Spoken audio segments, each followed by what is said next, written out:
کشیدہ علاقائی صورتحال کے اثرات سے نمٹنے کا مشن وفاق کی حکومت قومی کفایت شعاری پالیسی آج جاری کرے گی۔ ذرائع کے مطابق وزیراعظم کی زیر صدارت اجلاس میں معاشی صورتحال اور عوام پر بوجھ کم کرنے کے اقدامات کا جائزہ لیا جائے گا۔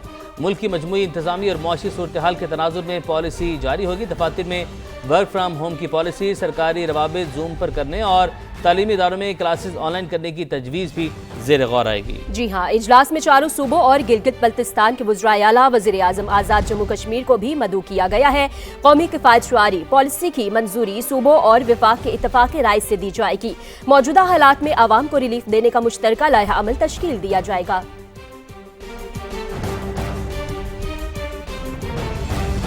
امریکی صدر ڈونلڈ ٹرمپ آیت اللہ خامنہئی کے فرزند مجتبی خامنہئی کا راستہ روکنے میں ناکام۔ صدر ٹرمپ نے چند دن پہلے دعویٰ کیا تھا کہ ایران کا نیا سپریم لیڈر ان کی مرضی سے منتخب ہوگا۔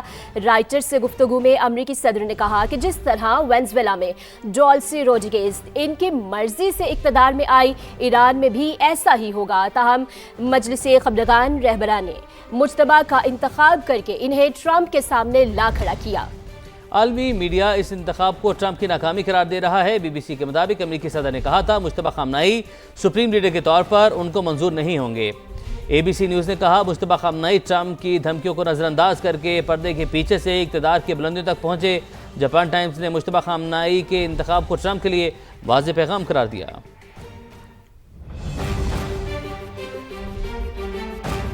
خیبر پختونخوا حکومت توانائی بچت سے متعلق وفاقی تجاویز سے متفق۔ توانائی بچت کے لیے مارکیٹیں جلد بند کرنے کی تجویز شامل ہے۔ معلومات حاصل کرتے ہیں عرفان موسیٰ ہمارے ساتھ موجود ہیں۔ عرفان، کیا تجاویز سامنے آئی ہیں؟ جی بالکل، خیبر پختونخوا حکومت توانائی بچت سے متعلق وفاقی حکومت کی تجاویز سے جو ہے وہ متفق ہو گئی ہے اور باقاعدہ طور پر جو ہے وہ وفاقی حکومت کو جو ہے وہ جواب بھی دے دیا ہے۔ وفاق نے جو ہے وہ کورونا دور کی پالیسی کے بیشتر نکات جو ہے وہ صوبائی حکومت کو بھجوائے تھے، جس میں جو ہے وہ توانائی بچت کے لیے جو ہے وہ مارکیٹیں جلد بند کرنے کی تجویز جو ہے شامل تھی۔ اسی طرح جو ہے ورکنگ ڈیز ایک دن کم کرنے کی تجویز بھی جو ہے وہ زیر غور تھی۔ اسی طرح جو ہے وہ توانائی بحران سے نمٹنے کے لیے جو ہے ہفتے میں ایک دن جو ہے وہ ورک فرام ہوم کی تجویز جو ہے اس میں بھی شامل تھی۔ اسی طرح جو ہے وہ سرکاری دفاتر میں جو ہے وہ 50% عملہ جو ہے وہ روٹیشن پالیسی کے تحت جو ہے وہ کام کرنے کی تجویز پر بھی اتفاق ہوا ہے۔ اسی طرح جو ہے تعلیمی اداروں میں حاضری کم کر کے اور آن لائن کلاسز کی تجویز جو ہے وہ بھی شامل تھی، جو وفاقی حکومت نے صوبائی حکومت کو بھیجی تھی، جس پر جو ہے وہ اتفاق ہو گیا۔ اسی طرح جو ہے وہ آج جو صوبائی کابینہ کا اجلاس ہو رہا ہے خیبر پختونخوا میں، تو یہ تمام تجاویز جو ہے وہ اس میں بھی زیر غور آئیں گی۔ یہ اسی طرح جو ہے وہ جو وزیر خزانہ ان کا کہنا ہے کہ توانائی بحران پر وفاقی حکومت نے صوبے سے مشاورت جو ہے وہ تقریباً مکمل کر لی ہے۔ اپڈیٹ کا آپ کا بہت شکریہ۔ اب آپ کو خبر دیں گے، ڈیرہ غازی خان میں فتنہ الخوارج کے دہشت گردوں کے خلاف کامیاب آپریشن۔ وفاقی وزیر داخلہ محسن نقوی کی کامیاب آپریشن پر سی ٹی ڈی پنجاب کی ستائش۔ وزیر داخلہ محسن نقوی نے سی ٹی ڈی پنجاب کی پیشہ ورانہ صلاحیتوں کو سراہا۔ سی ٹی ڈی نے بھرپور مقابلہ کرتے ہوئے 4 دہشت گردوں کو ہلاک کیا۔ محسن نقوی کی جانب سے یہ کہا گیا۔ مزید انہوں نے کہا کہ سی ٹی ڈی پنجاب کے بہادر سپوتوں پر فخر ہے، پوری ٹیم لائق کی مبارکباد ہے۔ اپڈیٹ آپ تک پہنچا رہے ہیں۔ آپ کو بتائیں ڈیرہ غازی خان میں فتنہ الخوارج کے دہشت گردوں کے خلاف کامیاب آپریشن۔ وفاقی وزیر داخلہ محسن نقوی کی کامیاب آپریشن پر سی ٹی ڈی پنجاب کی ستائش۔ وزیر داخلہ محسن نقوی نے سی ٹی ڈی پنجاب کی پیشہ ورانہ صلاحیتوں کو سراہا۔ سی ٹی ڈی نے بھرپور مقابلہ کرتے ہوئے 4 دہشت گردوں کو ہلاک کیا۔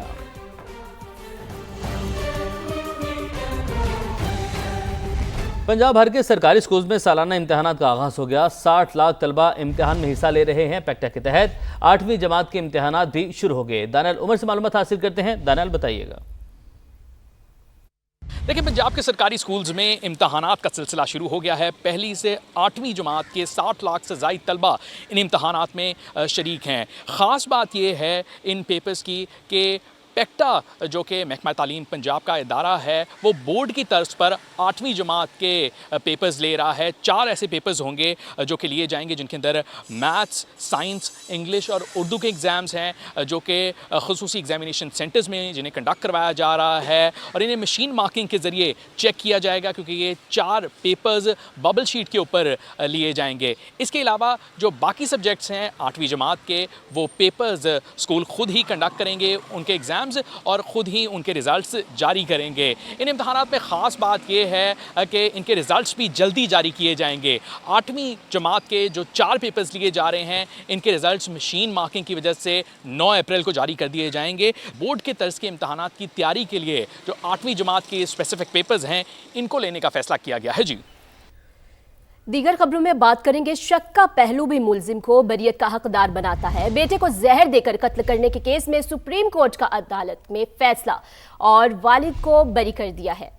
اپڈیٹ آپ تک پہنچا رہے ہیں۔ شک کا پہلو بھی ملزم کو بریت کا حقدار بناتا ہے۔ بیٹے کو زہر دے کر قتل کرنے کے کیس میں سپریم کورٹ کا فیصلہ سامنے آیا۔ عدالت نے والد کو بری کر دیا ہے اور سپریم کورٹ نے ہائی کورٹ اور ٹرائل کورٹ کی سزا کو کالعدم قرار دے دیا۔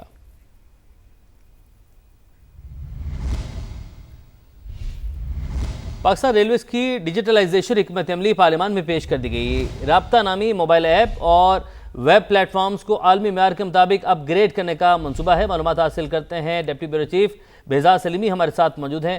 بہزاد بتائیے گا۔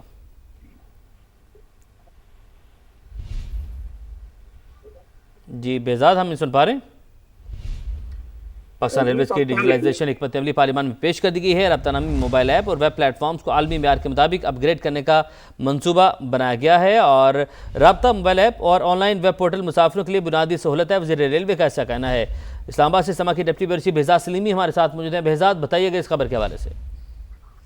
جی، پاکستان ریلوے میں حکومت کے ڈیجیٹل پاکستان ویژن پر عمل درآمد تیزی سے جاری ہے اور اس حوالے سے وفاقی وزیر ریلوے حنیف عباسی نے ریلوے ڈیجیٹلائزیشن حکمت عملی پارلیمان میں پیش کی ہے، جس کے مطابق انہوں نے بتایا کہ رابطہ موبائل ایپ اور آن لائن ویب پورٹل مسافروں کے لیے جو بنیادی سہولت ہے، اس کے بعد پاکستان ریلوے میں آن لائن ٹکٹنگ کے رجحان میں اضافہ ہوا ہے اور ریلوے کی 104 ٹرینوں کی بکنگ ڈیجیٹل چینلز کے ذریعے ہو رہی ہے اور اب تک رابطہ موبائل ایپ 70 لاکھ سے زیادہ مرتبہ ڈاؤن لوڈ ہو چکا ہے۔ انہوں نے بتایا کہ موبائل اور ویب پلیٹ فارمز کو عالمی معیار کے مطابق اپ گریڈ کرنے کا منصوبہ ہے اور رابطہ ایپ کو معذور افراد اور بزرگ شہریوں کے لیے قابل رسائی بنانے پر بھی غور جاری ہے اور ایپ میں سائن لینگویج اور وائس کنٹرول فیچر شامل کرنے کی تجویز زیر غور ہے۔ اس کے ساتھ بزرگ صارفین کے لیے سادہ اور آسان بلنگ انٹرفیس متعارف کرایا جا رہا ہے اور مصنوعی ذہانت پر مبنی چیٹ بوٹ اور وائس اسسٹنٹ بھی شامل کیا جائے گا۔ ٹھیک ہے، آپ نے اپڈیٹ کیا، آپ کا بہت شکریہ۔ اب آپ کو بتائیں گے، پاکستان نے علاقائی کشیدہ صورتحال کے بعد معاشی مشکلات سے نمٹنے کے لیے تیاریاں شروع کر دی ہیں۔ IMF پروگرام میں بنیادی سرپلس ہدف میں نرمی کے لیے سعودی عرب سے باضابطہ تعاون طلب کر لیا گیا۔ شکیل احمد سے معلومات حاصل کرتے ہیں۔ شکیل بتائے گا سعودی عرب سے کیا درخواست کی گئی ہے؟ مختلف آپشنز دیے گئے ہیں، مطالبات کیے گئے ہیں اور کچھ ریکمنڈیشنز ہیں۔ پاکستان نے 5 ارب ڈالر کے سعودی ڈپازٹس کو 10 سالہ طویل مدتی قرض میں تبدیل کرنے کی درخواست دی ہے اور اس کے علاوہ 1.2 ارب ڈالر کا سعودی عرب جو ہے ادھار تیل پاکستان کو دے رہا ہے، تو یہ ڈیفرڈ پیمنٹ جو ہے آئل کی یہ 5 ارب ڈالر تک کرنے کی درخواست کی گئی ہے اور بیرون ملک پاکستانیوں کی 10 ارب ڈالر کی جو ترسیلات زر ہیں ان کو بھی تحفظ دینے کی تجویز دی گئی ہے۔ پاکستان نے عالمی سکوک بانڈ جاری کرنے کے لیے سعودی عرب سے ضمانت مانگی ہے اور پاکستان کی ایکسم بینک کے لیے رعایتی کریڈٹ لائن دینے کی بھی درخواست سامنے آئی ہے اور سعودی پبلک انویسٹمنٹ فنڈ سے پاکستان میں سرمایہ کاری کی درخواست کی گئی ہے۔ اس کے علاوہ درآمدی لین دین میں بینک گارنٹی کی شرط ختم کرنے اور IMF پروگرام کے تحت بنیادی سرپلس میں نرمی کے لیے سعودی عرب سے تعاون مانگا گیا ہے اور اس حوالے سے سعودی عرب کو باقاعدہ طور پر درخواستیں کی گئی ہیں۔ جی بہت شکریہ آپ کا۔